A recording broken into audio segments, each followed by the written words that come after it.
Good morning everyone. Previous class में हमने पढ़ा था कि जो हमारी हेरिडिटी है यानी कि वंशानुगति है, इससे संबंधित जितने भी इम्पोर्टेंट फैक्ट होते हैं और परिभाषाएं जो हमारे लिए इस यूनिट में काम में आने वाली हैं, उसके बारे में हमने प्रीवियस क्लास में बहुत अच्छे से डिस्क्रिप्शन लिया था। अब इसके बाद हमारे लिए पढ़ना है कि जीनोटाइप और फिनोटाइप क्या है। तो प्रीवियस क्लास में आपको एक शॉर्ट में बताया था कि जीनोटाइप्स और फिनोटाइप्स क्या होते हैं, लेकिन अब हमारे लिए इसके बारे में बहुत ही ब्रीफ में पढ़ना है कि एक्चुअल में ये जीनोटाइप फिनोटाइप क्या है और किस तरह से हमारे लिए प्रभावित करते हैं। हमारी जो बायोलॉजिकली बॉडी यानी कि जो हमारी जैव रासायनिक शरीर है, इसके लिए किस प्रकार से फिनोटाइप और जीनोटाइप इफेक्ट करते हैं। तो यदि हम बात करें जीनोटाइप की, जीनोटाइप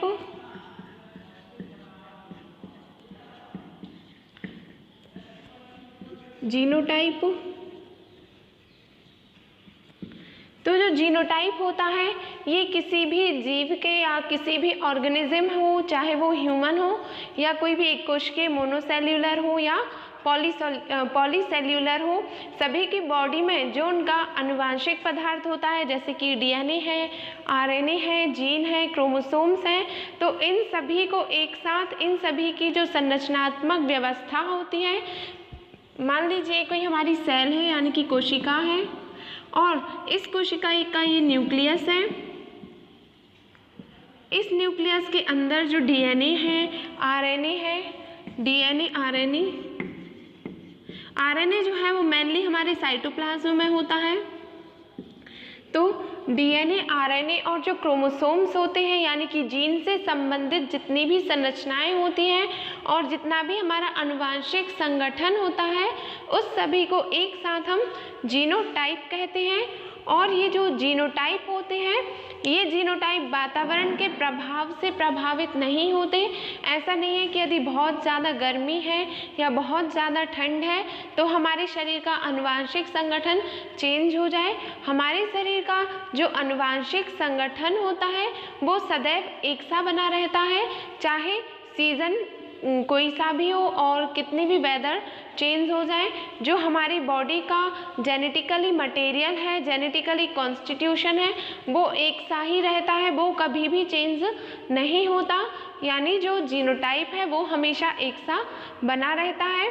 इसके बाद जो जीनोटाइप है, उस जीनोटाइप की यदि हम स्टडी कर लें यानी कि यदि किसी भी हमने डीएनए, आरएनए या किसी भी आनुवांशिक मटेरियल की, किसी भी ह्यूमन का हमने जेनेटिकली मटेरियल लिया और उसके जीनोटाइप की यदि हमने स्टडी की, तो हम बता सकते हैं कि उस व्यक्ति की जो संरचना है, उसकी हर एक लाइफ स्टाइल के बारे में हम बता सकते हैं। और ये भी बता सकते हैं कि जो उसकी प्रोजेनी है, उस प्रोजेनी में किस टाइप से जीनोटाइप ट्रांसमिटेड होंगे, यानी कि की जो प्रोजेनी है उसमें वो ट्रांसफ़र हो जाएंगे। तो जीनोटाइप से हमारे लिए किसी भी व्यक्ति के संपूर्ण आनुवांशिक पदार्थ का पता चल जाता है। और जो हमारा जीनोटाइप होता है, इसको कंट्रोल करने का जो वर्क होता है वो हमारे फिनोटाइप द्वारा होता है। यानी कि जो जीनोटाइप है, इसे कंट्रोल करने का जो काम रहता है, इसे कंट्रोल करने का जो काम है वो हमारा फिनोटाइप यानी कि लक्षण प्रारूप करता है। फिनोटाइप करता है और फिनोटाइप के लिए हम लक्षण प्रारूप भी कहते हैं। लक्षण प्रारूप, ये जो फिनोटाइप होता है ये हमारे जीनोटाइप को कंट्रोल करता है। उसकी जितनी भी संरचना है वो जिन जिन पदार्थों से मिलकर बना है, उन सभी को जो कंट्रोल करने का वर्क है वो हमारा फिनोटाइप करता है। और जो जीनोटाइप है वो हमारा कभी भी चेंज नहीं हो सकता। और जीनोटाइप की स्टडी से हम पता कर सकते हैं कि उसके पेरेंट में, जो उनके पेरेंट्स थे, उन पेरेंट्स में किस टाइप का जेनेटिकली मटेरियल इंक्लूड है। और जीनोटाइप जो है वो हमेशा जीन से ही संबंधित होता है, आनुवांशिक पदार्थ से ही संबंधित होता है। लेकिन जो जीनोटाइप है वो 2 टाइप्स के होते हैं, जैसे कि जीनोटाइप टीटी, कैपिटल टीटी और ये स्मॉल टीटी। मान लीजिए कि हमारा कोई भी प्लांट है और उस प्लांट में दो प्रकार के जीनोटाइप पाए जा रहे हैं। तो एक जो जीनोटाइप रहेगा वो कैपिटल टीटी और एक जो जीनोटाइप रहेगा वो स्मॉल टीटी रहेगा।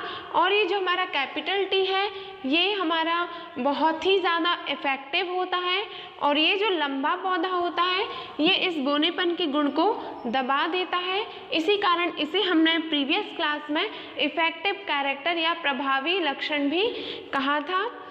इसके बाद यदि हम बात करें कि फिनोटाइप क्या है यानी कि लक्षण प्रारूप क्या है, तो जो फिनोटाइप है वो हमने बताया था कि जो किसी भी जैसे कि कोई चेयर है उसको बाहर से देखकर हम उसका वॉल्यूम बता सकते हैं, उसके द्वारा जो एरिया कवर हुआ है उस एरिया को बता सकते हैं, उसके कलर को बता सकते हैं, उसके बॉडी के स्ट्रक्चर को बता सकते हैं।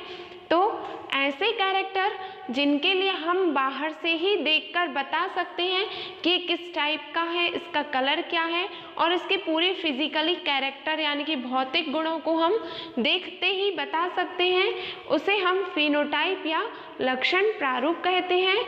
ये लक्षण प्रारूप जो होते हैं वो किसी भी ह्यूमन हो या कोई भी वस्तु हो उसके बाहरी गुणों को दर्शाता है, उसकी बाहरी संरचना को प्रदर्शित करता है। अब यदि हम देखें कि जो फिनोटाइप है उनको कंट्रोल करने का वर्क कौन करता है, तो जो हमारे फिनोटाइप्स होते हैं उनको कंट्रोल करने का जो वर्क है वो जीनोटाइप करते हैं। अभी मैंने बताया कि जीनोटाइप को फिनोटाइप कंट्रोल करता है और जो फिनोटाइप है उसे जीनोटाइप कंट्रोल करता है, यानी कि ये एक दूसरे के परस्पर हैं, एक दूसरे को कंट्रोल करने का जो काम है वो करते हैं। और जो हमारा फिनोटाइप है वो हमारे वेदर के अकॉर्डिंग चेंज हो सकता है। यदि ठंड है तो हमारी बॉडी थोड़ी सी झुर्रीदार हो जाती है और सिकुड़ जाती है, और यदि गर्मियों का सीज़न रहता है तो किसी किसी का कलर फेयर भी हो जाता है। तो जो हमारी ये जो फिनोटाइप कैरेक्टर होते हैं ये टाइम के अकॉर्डिंग चेंज होते रहते हैं, वेदर के अकॉर्डिंग चेंज होते रहते हैं। और ये जो फिनोटाइप है इन फिनोटाइप की स्टडी से हमारे लिए किसी भी जीव के आनुवंशिक पदार्थ का पता नहीं चल सकता।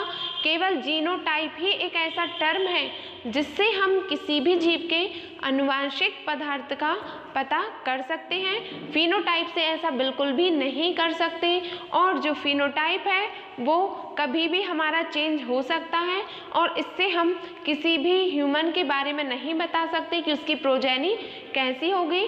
तो हमने देखा कि जो हमारे फिनोटाइप और जो जीनोटाइप थे इनमें क्या क्या डिफरेंसेस थे। अब यदि हम बात करें कि जो जीनोटाइप है और जो फिनोटाइप है इस टर्म को किस साइंटिस्ट ने दिया था, तो जो हमारा जीनोटाइप और फिनोटाइप शब्द है, जीनोटाइप और फिनोटाइप, जीनोटाइप और जो फिनोटाइप शब्द है ये शब्द हमारे वैज्ञानिक जॉनसन ने दिया था, जॉनसन। और इन्होंने ये जो टर्म है 1911 में दिया था, और जॉनसन ये साइंटिस्ट हैं 1911 में दिया था।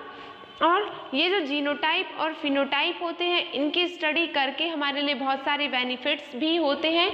यदि हम सिग्निफिकेंस देखें कि हमारे जीनोटाइप से क्या सिग्निफिकेंस है, तो यदि हमने किसी भी जीनोटाइप की स्टडी की उसमें कोई भी खराबी है, चाहे वो जीन से रिलेटेड हो या वो किसी भी अदर चीज़ से रिलेटेड हो, तो उसके लिए हम थेरेपी के थ्रू या किसी अन्य मेडिसिन केमिकल्स के थ्रू उसको रिप्लेस कर सकते हैं।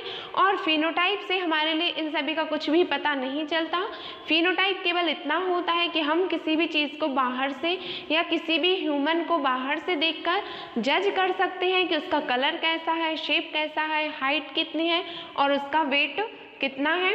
अब इसके बाद यदि हम और टर्म देखें जो हमारे हेरिडिटी या आनुवंशिकता जो हमारा चैप्टर है उसमें यूज़फुल है, तो सबसे पहला जो हमारा टर्म है वो है मोनोहाइब्रिड क्रॉस। तो एक संकर जो संकरण होता है इसमें एक जोड़ी लक्षण, यानी कि यदि हमने दो पौधों के बीच क्रॉस कराना है तो एक पौधे के लक्षण लंबाई में अच्छे होने चाहिए, जैसे कि कैपिटल टीटी और स्मॉल टीटी, जैसे कि कैपिटल टीटी और स्मॉल टीटी।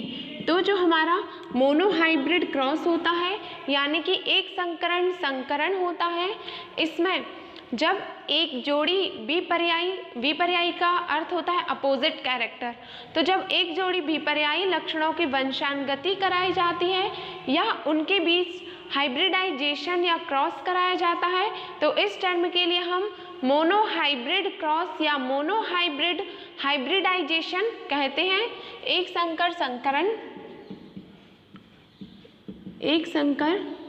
संकरण यानी कि मोनोहाइब्रिड क्रॉस,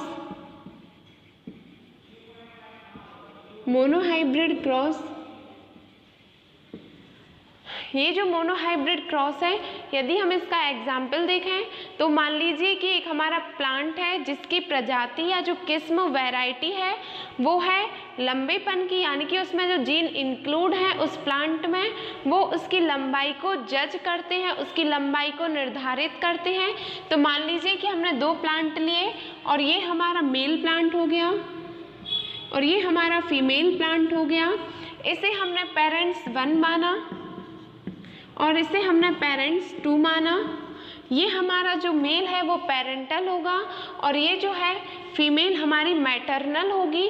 तो जब इनके गैमेट्स बनेंगे यानी कि इनमें मियोसिस डिवीज़न होगा, अर्धसूत्री विभाजन होगा, तो ये जो स्मॉल टीटी हैं ये अलग अलग हो जाएंगे और जो हमारे ये वाले स्मॉल टीटी हैं ये भी अलग हो जाएंगे। और जब हम इनके गैमेट्स यानी कि जो इनके युग्मक बने हैं, इस कैपिटल टीटी के युग्मक टीटी हैं और इस स्मॉल टीटी के युग्मक स्मॉल टीटी हैं, तो जब इनके बीच हम क्रॉस यानी कि हाइब्रिडाइजेशन कराएंगे तो यहाँ पे हमारे लिए जो प्रोजेनी मिलेगी वो कैपिटल टी स्मॉल टी रहेगी, कैपिटल टी और स्मॉल टी रहेगी, कैपिटल टी स्मॉल टी और कैपिटल टी स्मॉल टी। यानी कि जब हमने एक जोड़ी अपोजिट लक्षण, ये हमारे लंबाई का लक्षण है यानी कि टॉल प्लांट है, टॉल प्लांट, और ये जो है हमारा ये है ड्वार्फ प्लांट, ये हमारा टॉल प्लांट है और ये हमारा ड्वार्फ प्लांट है। तो जब इनके बीच हमने हाइब्रिडाइजेशन कराया तो केवल हमने एक जोड़ी विपर्यायी यानी कि एक जोड़ी विपरीत लक्षण ही लिए। इस एक जोड़ी विपर्यायी लक्षण में एक कैरेक्टर हमने लिया जिसमें लंबाई ज़्यादा थी और एक कैरेक्टर हमने लिया जिसमें लंबाई बहुत ही कम थी, और जब इनके बीच हमने क्रॉस कराया तो जो हमारे लिए F1 जनरेशन मिली, यानी कि जो हमारी F1 जनरेशन हमारे लिए मिली है, इस F1 जनरेशन में 100% जो हमारे प्लांट मिले हमारे लिए वो टॉल मिले यानी कि लंबे मिले, क्योंकि यहाँ पर जो लंबेपन का गुण था यानी कि जो कैपिटल टी था, इस लंबेपन के गुण ने इस स्मॉल टी यानी कि बोनेपन के गुण को दबा दिया, और जब इनके बीच हमने क्रॉस कराया तो हमारे लिए F1 जनरेशन में 100% टॉल प्लांट मिले, लेकिन वो प्योर नहीं मिले। प्योर जब होते जब हमारे पास कैपिटल टी होता तो ये हमारा प्योर टॉल होता, और जब हमारे पास स्मॉल टी होता तो ये हमारा प्योर ड्वार्फ होता। लेकिन यहाँ पे हमारे लिए मिक्सचर मिला है कैपिटल टी और स्मॉल टी का, यानी कि ये होमोजाइगस नहीं है, ये हेट्रोजाइगस है। और हेट्रोजाइगस होने के कारण ये जो हमारा प्लांट है ये 100% प्योर नहीं रहेगा।